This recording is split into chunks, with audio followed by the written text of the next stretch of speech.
Hello everyone, I'm Shakti. First of all, welcome to in my channel friends. ஓகேவா? So இந்த வீடியோவில் நம்ம every single டே 10 sentence வந்து English வந்து கற்றுக்கலாம். ரொம்ப சிம்பிளான இங்கிலீஷ் வேர்ட்ஸ் தான். ரொம்ப ஈஸியாக நம்ம கற்றுக்கலாம். ஓகேவா? ஆல்ரெடி நான் பார்ட் 5 வரைக்கும் என்னோட சேனலை வந்து அப்லோட் பண்ணியிருக்கேன். டெய்லியுமே வந்து ஒரு 10 சென்டென்ஸ் வந்து என் சேனல்ல இருக்கும். ஓகே, ஸோ நீங்க இப்பதான் ஒரு பிகினர் லெவல்ல இருக்கீங்க, இல்லாட்டினா நீங்க ஒரு இன்டர்மீடியட்ல இருந்து advance level of English speaker ஆகணும், இல்லாட்டினா நான் பிகினர் லெவல்ல இருந்து இன்டர்மீடியட் லெவல் ஆஃப் ஸ்பீக்கர் ஆகணும் அப்படின்னா என்னோட சேனலை மறக்காம ஃபாலோ பண்ணிக்கோங்க. ஏன்னா நான் டெய்லி ஒரு 10 சென்டென்ஸ் கொடுக்குறேன். அது போக என்னோட ஷார்ட்ஸ்லயும் வந்து பாத்தீங்கன்னா மேக்சிமம் சில வொக்காபுலரிஸ் வேர்ட்ஸும் ஸ்கூல் பசங்க கத்துக்கிற மாதிரி தான் பிகினர் லெவல் எப்படி படிப்பாங்களோ அதே அளவுக்கு தான் என்னோட ஷார்ட்ஸ் அண்ட் வீடியோஸ் இருக்கும். ஓகேவா? ஸோ நான் இப்போதான் என்னோட கெரியரை வந்து நான் ஆல்ரெடி ஸ்டார்ட் பண்ணிட்டேன் என்னோட இங்கிலீஷ் லேர்னிங்க. பட் என்னோட சேனலை வந்து இப்போதான் நான் வந்து ஸ்டார்ட் பண்ணியிருக்கேன் நியூவா. ஓகேவா? ஸோ எனக்கு உங்க சப்போர்ட் கண்டிப்பா தேவை. அப்பனா தான் என்னோட ஸ்ட்ரென்த்தா இருக்கட்டும், நான் வந்து என்ன பண்ண போறேன், மக்களுக்காக நான் என்ன பண்றேன் அப்படிங்கறது காமிக்க முடியும். ஓகேவா? ஸோ உங்களோட சப்போர்ட் எனக்கு தேவை. அது மட்டும் இல்லாம உங்க லவ் எனக்கு தேவை. ஓகேவா? ஸோ நீங்க ஒரு பிகினர் லெவலா இருந்தீங்க அப்படின்னா ரொம்பவே ஸ்ட்ரகிளா இருக்கும், எனக்கு இங்கிலீஷ் பேச கஷ்டமா இருக்கு, எனக்கு இங்கிலீஷ் பேசவே வராது அப்படின்னு ஒரு ஃபீல்ட்ல நீங்க இருந்தீங்கன்னா கண்டிப்பா மாத்திக்கோங்க. ஏன்னா நானும் அப்படிதான் இருந்தேன் என்னோட பிகினர் லெவல்ல. அதுக்கு பிறகு every single day I do work and effort. Okay, after some months I will improve in my communication skill and always learning multi type of vocabulary words, and daily I learn. After comparing to the 6 months and nowadays is very differentiation. ஓகேவா? So நீங்க இப்போ ஒரு beginner லெவலில் இருக்கீங்க, intermediate லெவலில் இருக்கீங்க, நானும் ஒரு இங்கிலீஷ் நல்லா பேசணும் அப்படின்னா டெய்லி ஒரு மினிமம் சென்டென்ஸஸ் நீங்க பார்த்துக்கிட்டே இருக்கணும், பேசிக்கிட்டே இருக்கணும். முடிஞ்ச உங்க ஃப்ரெண்ட்ஸ் கொலீக்ஸ்ட்டு கூட மேக்ஸிமம் இங்கிலீஷ்லேயே வந்து கான்வர்சேஷன் பண்றதுக்கு ட்ரை பண்ணுங்க. ஓகேவா? So mother tongue is always better. But நீங்க இப்போ இங்கிலீஷ் லேர்ன் பண்ணா மட்டும்தான் உங்களோட கெரியரை வந்து வெரி ஸ்ட்ராங்கா வந்து பில்ட் பண்ண முடியும். ஓகேவா? ஏன்னா இங்கிலீஷ் தான் இனி வரக்கூடிய காலங்கள்ல ரொம்பவே ஒரு சேலஞ்சபிளா இருக்க போகுது. இங்கிலீஷ் தெரிஞ்சவங்க மட்டும்தான் ஒரு பெரிய லெவலுக்கு போற மாதிரி சுச்சுவேஷன் கண்டிப்பா கிரியேட் ஆகும். ஓகேவா? ஸோ நீங்களும் ஒரு இங்கிலீஷ் இருந்தீங்கன்னா கண்டிப்பா டெய்லி இங்கிலீஷ் மேக்ஸிமம் 10 சென்டென்ஸ் வந்து தெரிஞ்சுக்கோங்க. ஓகேவா? ஸோ வாங்க நம்ம ஃபர்ஸ்ட் சென்டென்ஸ் பார்க்கலாம். ஓகே, ரொம்ப சிம்பிளான சென்டென்ஸ் தான். First sentence, I have been waiting for your reply since morning. அதாவது நான் காலை முதலே உங்கள் பதிலிற்காக காத்து கொண்டிருக்கிறேன் அப்படின்னு சொல்லி கொடுத்திருக்காங்க. ஓகேவா? ஐ ஹாவ் பீன் இந்த இடத்துல ஹாஸ் பீன் அப்படிங்கிறத பயன்படுத்தக்கூடாது. ஓகே, ஹாஸ் பீன் அப்படிங்கிற வார்த்தையை வந்து இந்த இடத்துல பயன்படுத்தக்கூடாது. ஏன் அப்படின்னா ஹாஸ் பீன் அப்படிங்கிறது சிங்குலர்ல வரக்கூடியது தான். ஓகேவா? ஐ அப்படிங்கிறது நான் தான், நான் நீ, அதாவது ஐ யூ வி அப்படின்ற வர இடத்துல மட்டும்தான் ஐ யூ வி, இந்த மாதிரி நாங்கள், நான், நீ இப்படின்ற வர இடத்துல கண்டிப்பா ஹாவ் பீன் தான் யூஸ் பண்ணணும். ஓகேவா? ஹாஸ் பீன் வந்து யூஸ் பண்ணக்கூடாது. நிறைய பேர் வந்து ஐ ஹாஸ் பீன் அப்படின்ற வார்த்தையை பயன்படுத்துறாங்க. ஸோ அது வந்து ராங்கான சென்டென்ஸ் வந்து. ஓகேவா? ஸோ ஐ ஹாவ் பீன் அப்படிங்கிற வார்த்தையை தான் நம்ம பயன்படுத்தணும். Okay, I have been waiting for your. Waiting for your தான் நான் காத்திருக்கிறேன். யாருக்காக? உனக்காக காத்துக்கிட்டு இருக்கேன். ஓகேவா? எதுக்காக? சின்ஸ் மார்னிங் ரிப்ளைக்காக. அதாவது நீங்க ஏதோ ஒரு கேள்வி கேட்டிருக்கீங்க, அவங்க ஒரு பதில் சொல்ல வராங்க. எப்ப இருந்து காத்துட்டு இருக்கீங்கன்னு சொல்றீங்க? நான் காலை முதலே உங்கள் பதிலிற்காக காத்து கொண்டிருக்கிறேன் அப்படிங்கிற வார்த்தையை வந்து நம்ம பயன்படுத்துறோம். ஓகேவா? சோ இதுல ஐ ஹாவ் பீன் அப்படின்ற வார்த்தையை நம்ம பயன்படுத்தணும், ஹாஸ் பீன் அப்படிங்கிற வார்த்தையை வந்து பயன்படுத்தக்கூடாது. ஓகே, சோ இதெல்லாம் ரொம்ப சிம்பிளான சென்டென்ஸ் தான். செகண்ட் சென்டென்ஸ் பாருங்க, she managed to solve the problem cleverly அப்படின்னு சொல்லி கொடுத்திருக்காங்க. ஓகே, அவள் அந்த பிரச்சனையை புத்திசாலித்தனமாக தீர்த்தாள். கிளவர்லி அப்படிங்கிறது வந்து புத்திசாலித்தனத்தை சொல்லக்கூடியது. ஓகேவா? யூ ஆர் கிளவர் அப்படின்னா நீ ரொம்ப புத்திசாலித்தனமா இருக்க. ஓகே, அப்படின்னு சொல்லி சொல்லுவாங்க. ஓகே, கிளவர் அப்படின்னா புத்திசாலித்தனமாக அப்படின்னு அர்த்தம். ஓகே, ஷி மேனேஜ்டு, ஒரு பிரச்சனை இருக்கு, அதை எப்படி அவ சால்வ் பண்றா அந்த ப்ராப்ளத்தை? கிளவர்லி, அதாவது புத்திசாலித்தனமாக அப்படிங்கிற வார்த்தையை வந்து நம்ம பயன்படுத்தணும். ஓகேவா?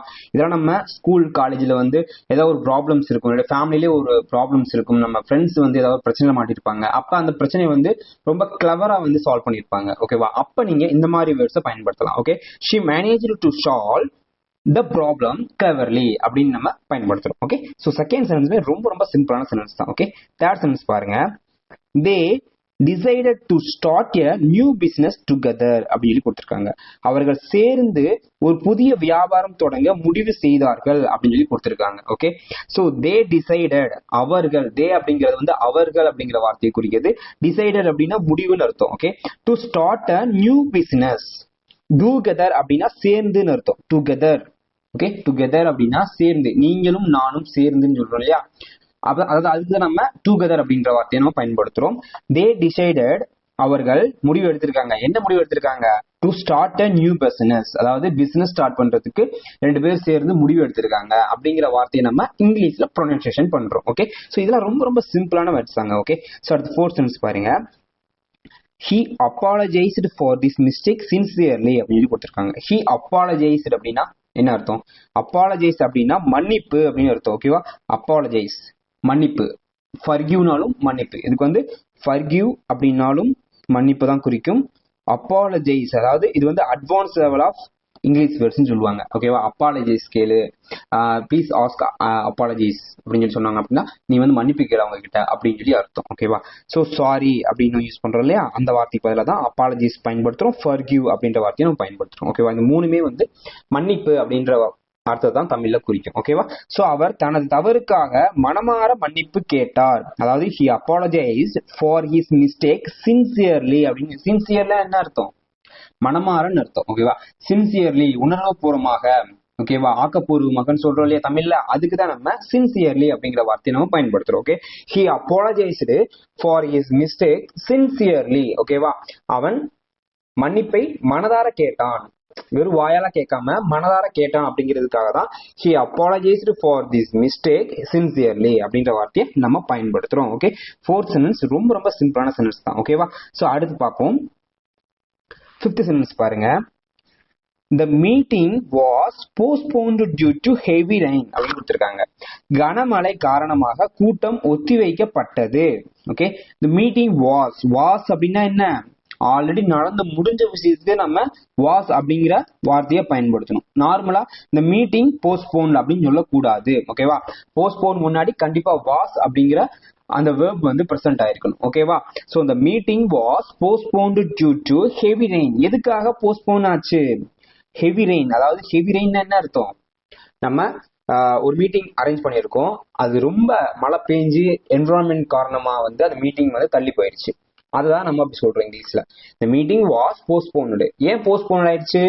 due to heavy rain. இந்த due to அப்படிங்கிற வார்த்தையும் ரொம்ப முக்கியம். ஓகேவா, due to heavy rain, கனமழை காரணமாக அப்படிங்கிறதுக்காக நம்ம due to பயன்படுத்துறோம். the meeting was postponed. எதுக்காக போஸ்ட்போன் பண்ணாங்க? due to heavy rain, காரணமாக கூட்டம் ஒத்திவைக்கப்பட்டது. ஓகேவா, சோ இதெல்லாம் ரொம்ப ரொம்ப சிம்பிளான சென்டென்ஸ் தாங்க. ஓகே, சிக்ஸ்த் சென்டென்ஸ் பாருங்க. you should improve your communication skills. நீங்கள் உங்கள் தொடர்பு திறனை மேம்படுத்த வேண்டும். அப்படின்னா என்ன?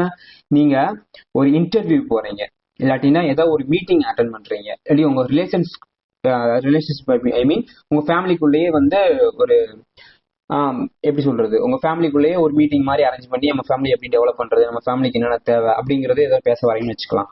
அப்போ கம்யூனிகேஷன் ரொம்ப ரொம்ப இம்பார்ட்டன்ட். ஓகேவா, அந்த கம்யூனிகேஷன் ஸ்கில்ஸ் இருந்தா மட்டும்தான் உங்களோட எப்படி நீங்க கன்வே பண்றீங்க, உங்களோட இங்கிலீஷ் ஸ்பீக்கிங் எப்படி இருக்கு, இதெல்லாம் தெரிஞ்சுக்கிட்டு தான் உங்களோட ஆட்டிடியூட் எப்படி இருக்கு, இதெல்லாம் தெரிஞ்சுக்கிட்டு தான் நீங்க யாரு அப்படிங்கிறத உங்க சுத்தி இருக்கிறவங்க முடிவு பண்ணுவாங்க. ஓகேவா, சோ அதுதான் நம்ம இந்த வார்த்தையை பயன்படுத்துறோம். You should improve your communication skills. நீங்க உங்க கம்யூனிகேஷன் ஸ்கில்ஸை இம்ப்ரூவ் பண்ணுங்க அப்படிங்கிறதுக்காக தான் இந்த வார்த்தையை சொல்றாங்க.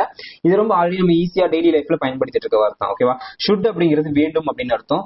அதாவது நீங்க கண்டிப்பா உங்களோட கம்யூனிகேஷன் ஸ்கில்ஸை வந்து இம்ப்ரூவ் பண்ணுங்க அப்படிங்கிறதுக்காக தான் இந்த வார்த்தையை நம்ம பயன்படுத்துறோம். ஓகேவா, சோ 7வது சென்டென்ஸ் பாருங்க. We could not attend the function because of traffic. Because of traffic. Of வந்து ரொம்ப ரொம்ப முக்கியம் இந்த இடத்துல. அப்பனாதான் இது ஒரு fully completed sentence மாறும். ஓகே, போக்குவரத்து நெரிசல் காரணமாக நாங்கள் விழாவில் கலந்து கொள்ள முடியவில்லை. எக்ஸாம்பிளுக்கு நம்ம ஒரு ஃபங்க்ஷன் போயிட்டு இருப்போம், இல்லாட்டினா ஏதாவது ஒரு ரிலேஷன்ல வந்து ஒரு மிகப்பெரிய கெட் டுகெதர் வந்து அரேஞ்ச் பண்ணியிருப்பாங்க. அப்ப நம்ம போறப்ப இட்ஸ் வெரி மாட்டிப்போம், அதாவது வெரி ஹையஸ்ட் டிராபிக்ல வந்து மாட்டிக்கிடுவோம். அப்ப நம்ம இந்த வார்த்தையை பயன்படுத்தலாம். we could not attend the function. நாங்கள் அந்த ஃபங்க்ஷன் அட்டன் பண்ண முடியல. ஏன் அட்டன் பண்ண முடியல? Because of traffic. Because of traffic அப்படின்னு சொல்லணும். பிகாஸ் டிராபிக் சொன்னோம்னா அது ஒழுங்கற்ற தன்மையை கொடுத்துரும். பிகாஸ் ஆஃப் டிராபிக் அப்படின்னு வார்த்தையை நம்ம பயன்படுத்துறோம். ஓகேவா, சோ நெக்ஸ்ட் பாருங்க.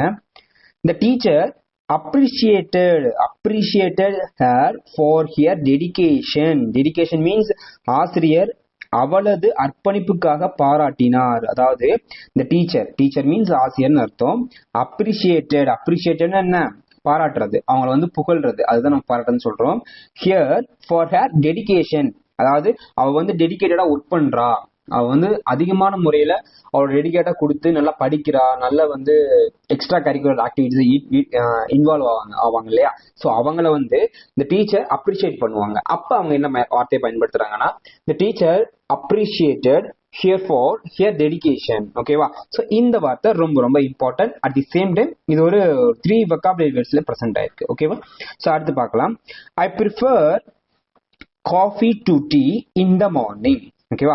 இது நம்ம டெய்லி லைஃப்ல மார்னிங் எந்திரிச்சோன்னே, if you are wake up daily, maximum tea வந்து குடிக்காம யாருமே இருக்க மாட்டாங்க. மேக்சிமம் மெம்பர்ஸ் டீ குடிப்பாங்க, அதே மாதிரி காஃபியும் குடிப்பாங்க. டக்குன்னு சேஞ்ச் ஆவாங்க, டீல இருந்து காஃபிக்கு சேஞ்ச் ஆவாங்க. ஸோ அப்ப என்ன மாதிரி வார்த்தையை பயன்படுத்தணும் அப்படின்னா, ஐ prefer coffee to tea in the morning. நான் காலை வேளையில் தேநீரை விட காப்பியை விரும்புகிறேன். இப்போ உங்ககிட்ட யூ லைக் டீ அப்படின்னு கேட்டா, no I am not like tea, but now I take coffee.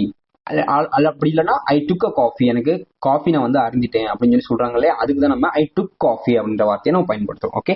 நான் காலை வேளையில் தேநீரை விட காப்பியை விரும்புகிறேன்.